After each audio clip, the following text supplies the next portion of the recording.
नाजरीन आदाब, आप देख रहे हैं INN चैनल। मैं हूं शेख अहमद अली। आज की ख़ास बात में हम नज़र डालेंगे कई अहम कौमी और बैनुल अक़वामी ख़बरों पर। सेंट्रल ब्यूरो ऑफ इन्वेस्टिगेशन ने 14 सितंबर को उत्तर प्रदेश के हाथरस में एक दलित लड़की के साथ होने वाली मुबैना इज्तिमाई आबरूरेज़ी मामले की जांच अपने हाथों में ली है और इस सिलसिले में FIR दर्ज की है। इस वक्त CBI FIR में मुलजिम के तौर पर सिर्फ संदीप का नाम है, लेकिन इस मामले में इज्तिमाई आबरूरेज़ी की दफ़ा को शामिल किया गया है। अफसरान ने बताया कि एजेंसी ने इतवार की सुबह ताज़ीरात हिंद और इज्तिमाई असमत दरी से मुताल्लिक़ा दफ़ात के तहत FIR दर्ज की है। इससे कबल मुतवफ़िया के भाई की शिकायत पर ज़िले हाथरस के चंदपा थाने में इस वाक़े के सिलसिले में मुकदमा दर्ज किया गया था। CBI के तर्जुमान RKK गौड़ ने बताया कि शिकायत कुनिंदा ने 14 सितंबर को ये इल्ज़ाम लगाया था कि मुलजिम ने बाजरे के खेत में उसकी बहन का गला घोटने की कोशिश की थी। हुकूमत उत्तर प्रदेश की दरख्वास्त पर और उसके बाद हुकूमत हिंद के नोटिफिकेशन के बाद CBI ने इस सिलसिले में एक मुकदमा दर्ज किया है। उन्होंने बताया कि इस मामले की तहकीकात के लिए एजेंसी ने एक टीम तश्कील दी है। मुबैना इज्तिमाई आबरूरेज़ी की शिकार बनने वाली 19 साला दलित लड़की 29 सितंबर को दिल्ली के सफदरगंज अस्पताल में फौत हो गई थी। अभी तक SIT हाथरस वाक़े की तहकीकात कर रही थी। हाल ही में यूपी हुकूमत ने इस तफ्तीश को मुकम्मल करने के लिए मज़ीद 10 दिन का वक्त दिया ताकि हकीकत सामने आ सके। माना जा रहा है कि इस मामले में लगातार बढ़ती कशमकश की वजह से हुकूमत ने यह फैसला लिया, लेकिन अब मामला CBI तक पहुँचा है।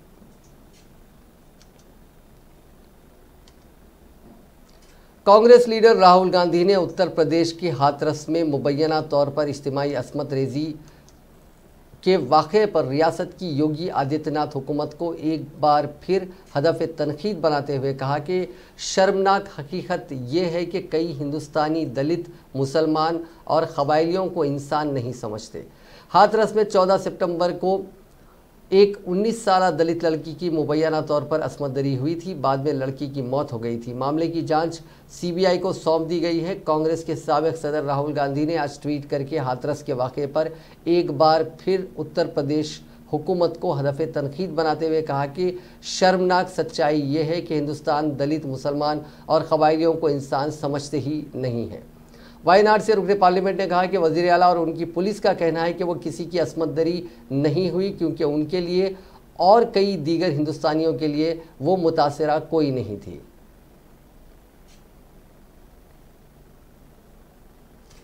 एक तरफ बेटी बचाओ बेटी पढ़ाओ का नारा पूरे मुल्क में चलाया जा रहा है, तो उत्तर प्रदेश के जौनपुर में बेटी पैदा होने पर ससुराल वालों ने बहू को न सिर्फ रखने से इनकार किया बल्कि धमकी भी दी कि आने पर जान से मार देंगे।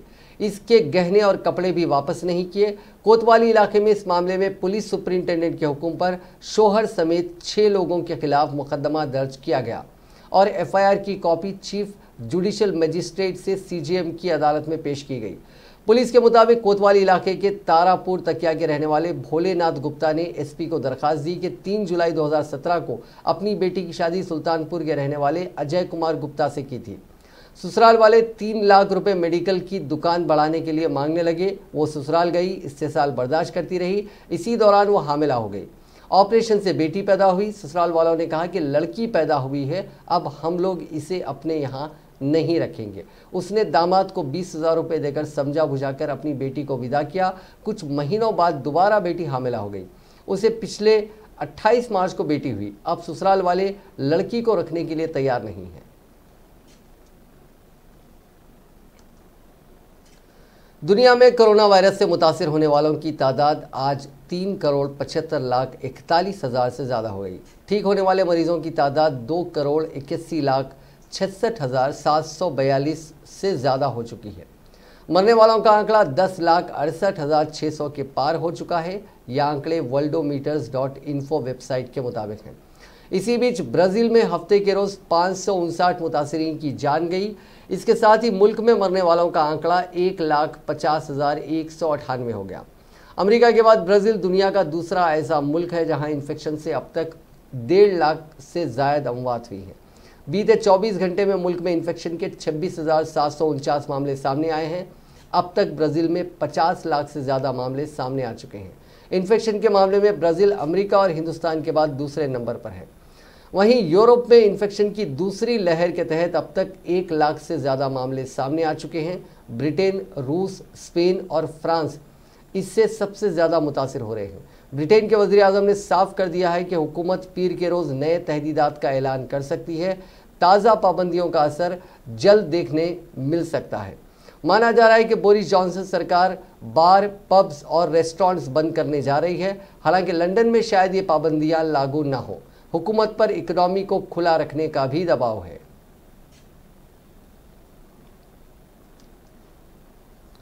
हिंदुस्तान में गुज़िश्ता 24 घंटों के दौरान आलमी वबा कोरोना वायरस से मुतासरा अफराद के जुमला 79,154 अफराद के शिफायाब होने से मुल्क में इस कोविड-19 की वबा को शिकस्त देने वाले अफराद की तादाद 60 लाख से तजावुज़ कर गई।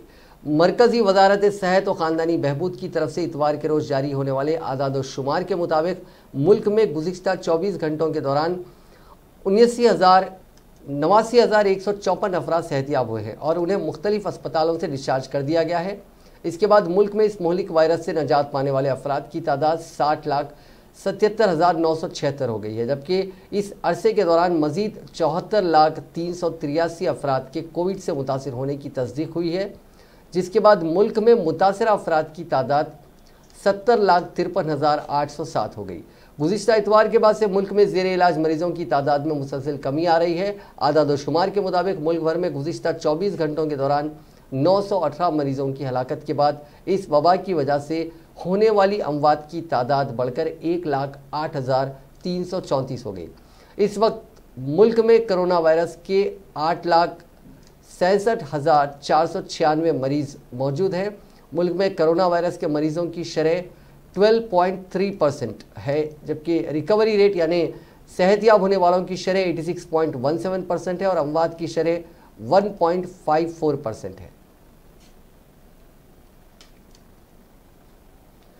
तेलंगाना में कोविड-19 के 1,717 नए मामला दर्ज किए गए हैं, जिसके बाद रियासत में मामलात की तादाद बढ़कर 2,10,346 हो गई है। रियासत में बहैसियत मजमूई अमवात की तादाद बढ़कर 1,222 हो गई है, क्योंकि गुज़िश्ता 24 घंटों के दौरान मज़ीद 5 अमवात हुई हैं। महकमे सेहत की जानिब से जारी करदा बुलेटिन में कहा गया है कि रियासत में अमवात की शरह 0.57 फ़ीसद है, यानी 0.57% है, जबकि मुल्कगीर सतह पर अमवात की शरह 1.5% है।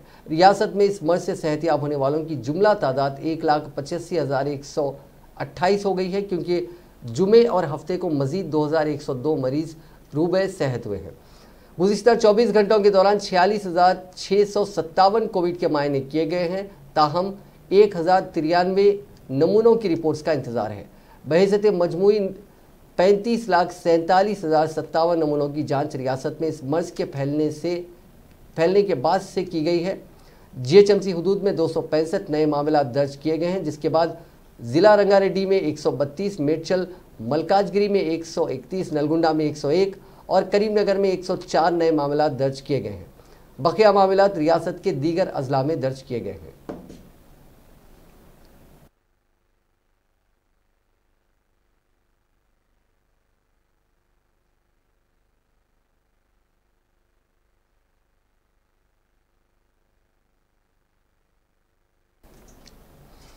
कोरोना वायरस के बहरान के दरमियान चीन और वर्ल्ड हेल्थ ऑर्गेनाइजेशन के किरदार से पूरी दुनिया में सवाल उठ रहे हैं। ड्रैगन के कहने पर काम करने के इल्ज़ामात में घिरे हुए WHO के लिए अमन का नोबेल इनाम ना दिए जाने पर चीनी मीडिया दंग रह गया। चीन के सरकारी किताबचे आलमी ग्लोबल टाइम्स के एडिटर हो शेजिन ने तो यहाँ तक कहा कि अमन का नोबेल इनाम ज़ाया हो चुका है और इसे बंद कर दिया जाना चाहिए। शेजिन ने लिखा कि नोबेल कमेटी के अंदर इतनी जुर्रत नहीं है कि वह आलमी इदारे सेहत को एजाज़ से नवाजे, क्योंकि इससे अमेरिका मजरूह होगा। नोबेल इनाम को बहुत पहले मनसूख कर दिया जाना चाहिए था। ये मगरबी ममालिक और अमरीकियों के बड़े लोगों की दलाली करने के अलावा और कुछ नहीं करता और बाज़ औक़ात मसनूई तवाज़ुन पैदा करने की कोशिश करता है। जुमे को ये ऐलान किया गया कि वर्ल्ड फूड प्रोग्राम को 2020 के अमन नोबेल इनाम से नवाजा जाएगा। आलमी सतह पर भूख और खुराक की हिफाजत की कोशिशों से लड़ने के लिए अक़वाम मुत्तहिदा के प्रोग्राम को जुमे के रोज़ ये इनाम देने का ऐलान किया गया था। नोबेल अमन इनाम का ऐलान ओस्लो में नोबेल कमेटी के चेयरमैन ब्रेट रेस एंडरसन ने किया था।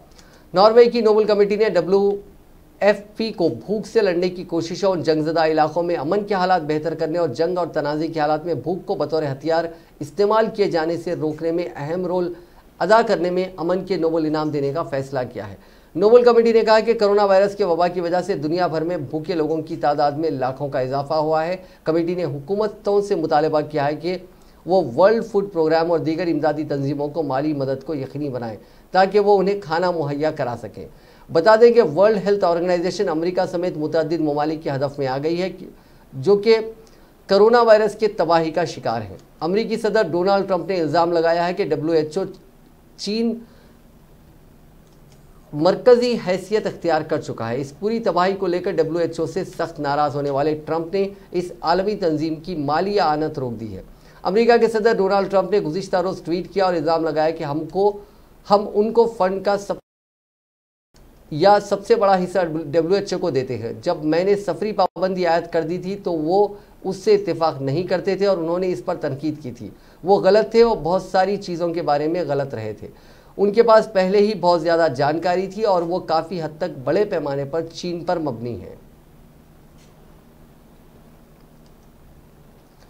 मरकजी वज़ीर सेहत डॉक्टर हर्षवर्धन ने आज कहा कि फेस्टिवल और ठंड के मौसम में हल्की सी लापरवाही भारी पड़ सकती है। इस मौसम में इन्फेक्शन के बढ़ने के मामलों में तेज़ी आ सकती है। ऐसे वक्त सभी को एहतियात बरतनी होगी। उन्होंने कोरोना वैक्सीन का अपडेट भी दिया। कहा अलग अलग वैक्सीन का ट्रायल अभी फेज़ 1, फेज़ 2, फेज़ 3 में चल रहा है। इसके रिजल्ट आने बाकी हैं। इसलिए मरकज़ी हुकूमत ने अभी कोई ऐसा फैसला नहीं लिया है जिसके मुताबिक वैक्सीन के इमरजेंसी यूज़ शुरू किए जा सके। डॉक्टर हर्षवर्धन ने सोशल मीडिया के जरिए अपने 5वें संडे संवाद प्रोग्राम में लोगों से सीधे रब्ता किया। उन्होंने कहा कि SARS-CoV-2 एक रेस्पिरेटरी वायरस है और ऐसे वायरस को ठंड के मौसम में बढ़ने के लिए जाना जाता है। Though there are sporadic reports of reinfection surfacing in various states, careful analysis of ICMR database reveals that many of these cases have actually been misclassified as reinfections. The clinical diagnosis of SARS-CoV-2 is mainly based on real-time RT-PCR, which also detects dead virus shed for prolonged and varying periods of time. The dead virus is sometimes sequestered in various organs and is intermittently shed for several weeks or even months after recovery. However, such a patient is considered as recovered and non-infectious. Due to the inherent characteristic of the RT-PCR test to detect dead virus, intermittent periods of positivity after a negative test report may be documented. Therefore, any laboratory confirmed case, if tested over a duration of several weeks, may have intermittent positive, negative, and again positive results. Another possibility is that a person during his path of recovery and having a low viral load may have a resurgence of ongoing infection due to immunocompromised state or other secondary infections. Thus, it is very important to differentiate mislabeled reinfection from actual reinfection. Actual reinfection would mean a fully recovered person getting infected by a freshly introduced virus in his or her body belonging to the same or different strain, even though चीन में corona का एक और अजीबोगरीब मामला सामने आया। 64 साल की बुजुर्ग खातून कोरोना से रिकवर हुई। उसके 2 माह बाद कोरोना वायरस उसकी आंखों में मिला। चीन में यह मामला काफ़ी बहस में है। कई रिसर्च में ये साबित हो चुका है कि आंखों में लाली या सूजन दिखने पर अलर्ट हो जाएं। ये कोरोना के अलामात हो सकते हैं। लगातार 5 दिन तक सूखी खांसी और 9 दिन तक डायरिया के अलामात दिखने के बाद उस खातून को 31 जनवरी 2020 को हॉस्पिटल में भर्ती कराया गया था। वो बुखार से भी परेशान थी। चेस्ट सीटी स्कैन करने पर फेफड़ों में इन्फेक्शन का असर दिखा। इसके बाद उसकी नाक से सैंपल लिया गया और जांच में कोरोना की तस्दीक हुई, लेकिन उस दौरान कोई सीरियस प्रॉब्लम नज़र नहीं आई और ना ही आंखों में कोई दिक्कत थी। 18 और 20 फरवरी को हुई जांच रिपोर्ट नेगेटिव आने पर उसे डिस्चार्ज कर दिया गया। करीब 8 दिन बाद उसकी दाई आंख में दर्द होना शुरू हो गया। 28 फरवरी तक आंखों में लगातार दर्द बढ़ता रहा और दिखना कम होने लगा। जब दर्द हद से गुजर गया तो खातून हॉस्पिटल पहुंची। 8 मार्च को अस्पताल में भर्ती किया गया। डॉक्टर्स ने पाया कि खातून ग्लूकोमा अटैक से जूझ रही है।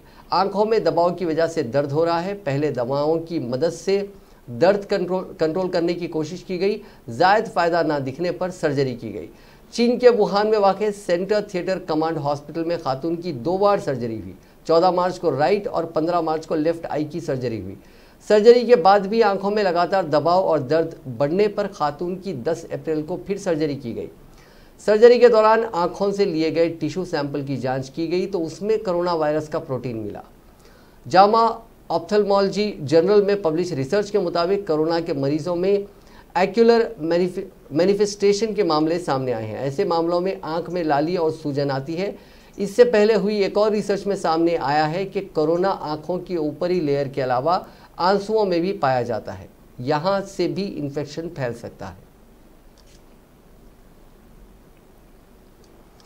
पाकिस्तानी फौजियों ने जम्मू कश्मीर के मुख्तलिफ सेक्टरों में लाइन ऑफ कंट्रोल और बैनुल अक़वामी सरहद के पास गैर फौजी इलाकों में हफ्ते को बगैर उकसावे के गोलीबारी की और मोटार के गोले दागे, जिसमें बॉर्डर सिक्योरिटी फोर्सेस के 2 जवान शहीद हो गए। अफसरान ने यह इत्तला दी। उन्होंने बताया कि हिंदुस्तानी फौजियों ने पूंछ जिले के मनकोट, मेंढर और खारी कुरमारा सेक्टरों और कठुआ ज़िले के हीरानगर सेक्टर में एलओसी के करीब जवाबी कार्रवाई की। उन्होंने बताया कि मेंढर सेक्टर की एडवांस चेक पॉइंट और गांव में पाकिस्तानी गोलाबारी में आज शाम बीएसएफ के 2 जवान कांस्टेबल सीएच मनोहर और रियाज अहमद जख्मी हो गए। अफसरान ने बताया कि दोनों जवानों को एक अस्पताल में दाखिल कराया गया। एक दिफाई तर्जुमान ने हफ्ते की सुबह कहा कि पाकिस्तान ने पूंछ के मनकोट सेक्टर में एलओसी के पास गैर फौजी इलाकों को निशाना बनाकर देर रात 1:30 बजे छोटे हथियारों से गोलीबारी की और मोटार के गोले दागे और बगैर किसी उकसावे के सीज फायर माहदे की खिलाफ वर्जी की।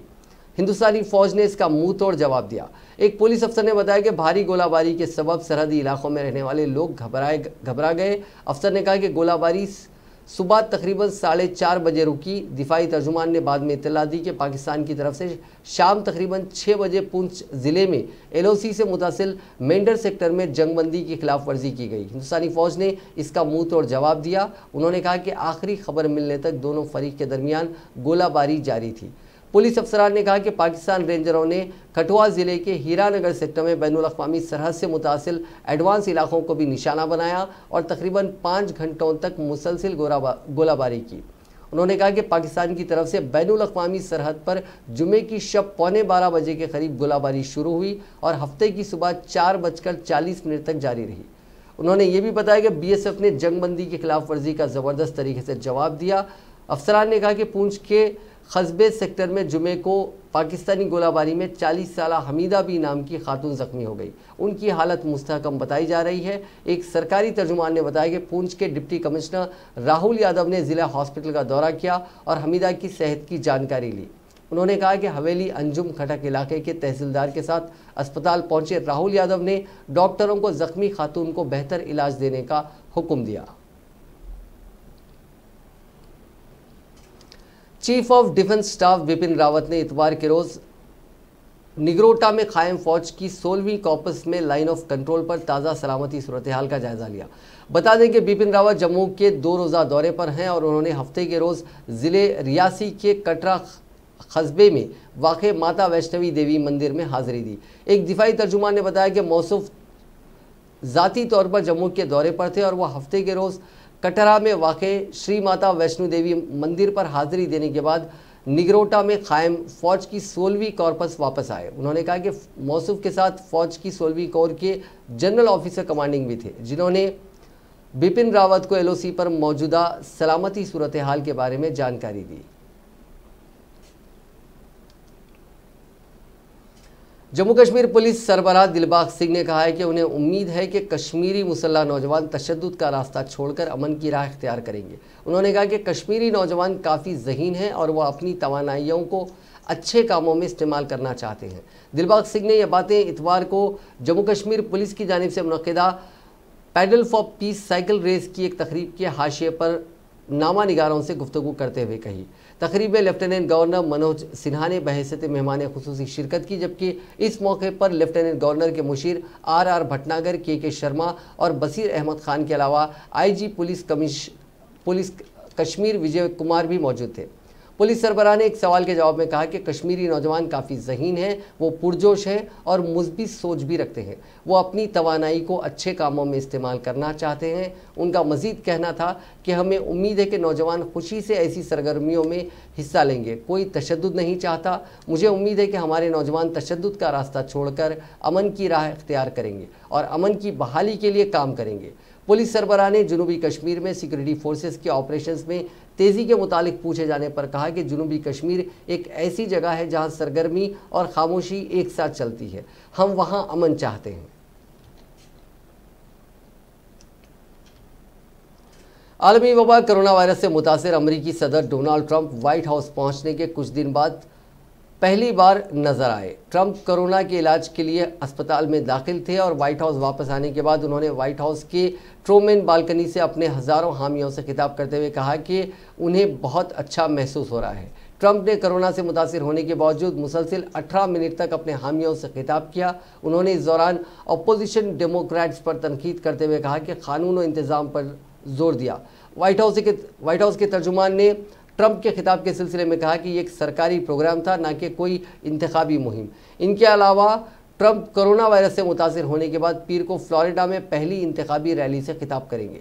ट्रंप इंतखाबी मुहिम ने बयान जारी करके ये इत्तला दी। ट्रंप मुहिम ने कहा कि ट्रंप फ्लोरिडा के सैनफोर्ड में पीर को मुनक़िद होने वाली अमेरिका को फिर से अजीम बनाओ प्रोग्राम यानी मेक अमेरिका ग्रेट अगेन से खिताब करेंगे।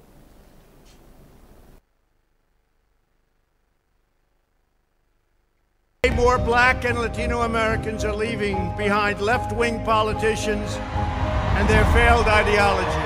And they're embracing our pro-jobs, pro-worker, pro-police, and pro-American.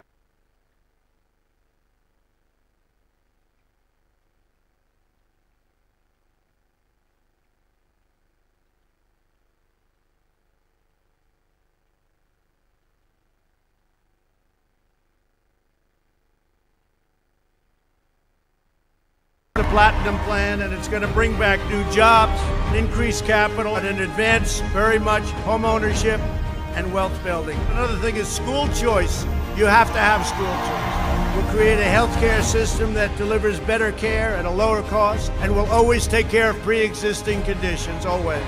We're going to build up a peaceful and safer neighborhood program with the highest standards of policing. We're here today to deliver a united message to police officers all across our great land. Every race, color, creed, we support you, we honor you. America में इस बार के सदारती इंतखाबात दुनिया के सबसे महंगे इंतखाबात साबित होने वाले हैं। सेंटर फॉर रेस्पॉन्सिव पॉलिटिक्स ने इंतखाबी खर्च को लेकर जो शुरुआती अंदाजे जारी किए हैं वो चौंकाने वाले हैं। इस बार $11 बिलियन यानी करीब 80,000 करोड़ रुपए से ज़्यादा खर्च होने वाले हैं।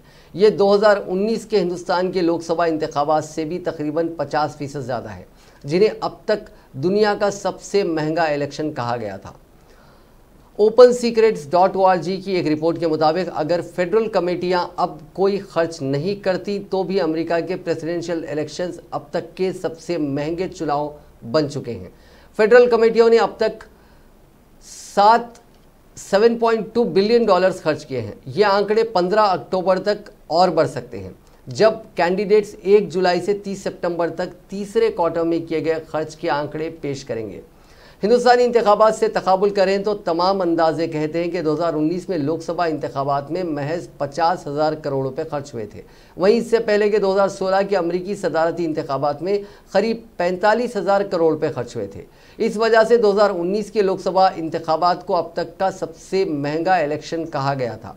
लेकिन इस बार अमेरिका के सदारती इंतखाबात में हो रहा खर्च तमाम रिकॉर्ड तोड़ रहा है। रिपोर्ट में सेंटर फॉर रेस्पॉन्सिव पॉलिटिक्स की एग्जीक्यूटिव डायरेक्टर शीला क्रमहोज ने कहा कि 2018 के इंतखाबात ने मिड टर्म के लिए फंड रेजिंग का रिकॉर्ड तोड़ा था। 2020 में सारे रिकॉर्ड टूटने वाले हैं। ये अब तक की तारीख का सबसे खर्चीला चुनाव है और अभी भी खर्च खत्म नहीं हुआ है। चुनाव तक बहुत कुछ खर्च होने वाला है। सेंटर ने 10.8 बिलियन डॉलर्स का अंदाज़ा लगाया है और वो अब तक हुए खर्च की बुनियाद पर है। ये कोई मामूली इलेक्शंस नहीं है। आखिरी आंकड़े और भी बढ़ सकते हैं। डेमोक्रेटिक कैंडिडेट जो बाइडेन ने पहली प्रेसिडेंशियल डिबेट से $10 मिलियन का फंड जुटाने की खबर दी थी। इसी तरह democratic fund raising firm act blue ने सुप्रीम कोर्ट के जज जस्टिस रूथ बेडर गिंग्सबर्ग के इंतकाल के बाद से $300 मिलियन का फंड जुटाने का दावा किया था।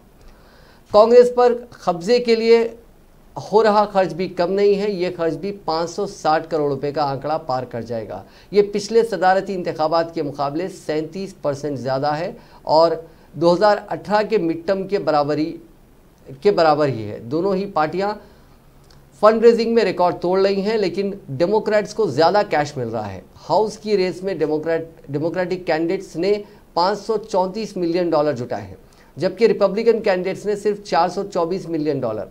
सीनेट की दौड़ में डेमोक्रेट्स ने $331 मिलियन जुटाए और रिपब्लिकन ने $280 मिलियन जुटाए हैं। कोविड-19 वबा ने प्रेसिडेंशियल कैंपेन में पैसे खर्च करने के तौर तरीके बदल दिए हैं। उम्मीदवारों ने 2016 इंतखाबात के मुकाबले इस बार ट्रैवल और इवेंट्स पर पैसा कम खर्च किया, लेकिन इस बार मीडिया पर खर्च कई गुना बढ़ गया है।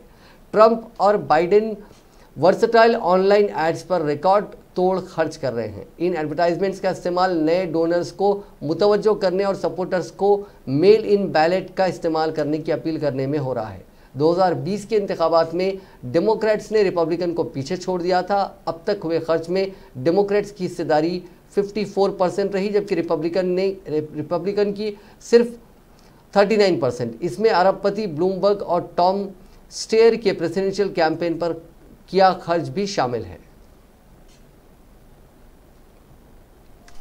थाईलैंड की चाचुंग साओ सूबे की राजधानी बैंगतुई में इतवार को एक बस की एक मालगाड़ी से टक्कर होने से कम 17 लोगों की मौत हो गई और 30 दीगर जख्मी हो गए। चीफ डिस्ट्रिक्ट ऑफिसर प्रथान ने यहां बताया कि जब सयाहों की एक बस बैंगतुई इलाके में रेल क्रॉसिंग अबूर कर रही थी, तभी अचानक एक मालगाड़ी आ गई और बस को रौंदते हुए निकल गई। इस हादसे में 17 लोगों की मौके पर ही मौत हो गई और 30 दीगर जख्मी हो गए। बस में 65 लोग सवार थे। बचाव और राहत टीम के अरकान ने जख्मियों को नज़दीकी अस्पतालों में दाखिल कराया। अफसर ने कहा कि बस में सवार लोग सामुत पुराकन सूबे से चाचुंगसाओ के बाहरी इलाके में वाक़ एक मंदिर के दर्शन के लिए जा रहे थे। इस दौरान चानबुरी सूबे के लेम चाबांग बंदरगाह से वहाँ के लेथ क्रॉबिंग आ रही थी। मालगाड़ी से रेलवे क्रॉसिंग पर ही बस की टक्कर हो गई। टक्कर के बाद बस पलट गई, जिससे कम से कम 17 लोगों की मौके पर ही मौत हो गई।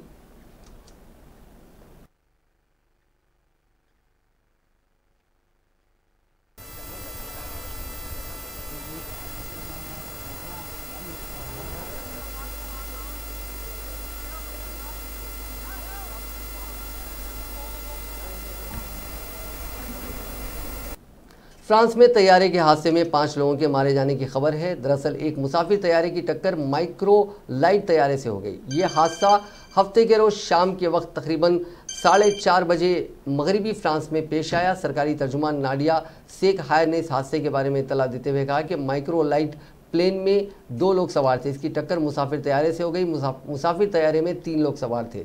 तैयारे की आग बुझाने की कोशिश की गई। माइक्रोलाइट प्लेन एक घर के पास लैंड हुआ, जबकि दूसरा मुसाफिर तैयारा रिहायशी इलाके से काफ़ी दूर लैंड हुआ।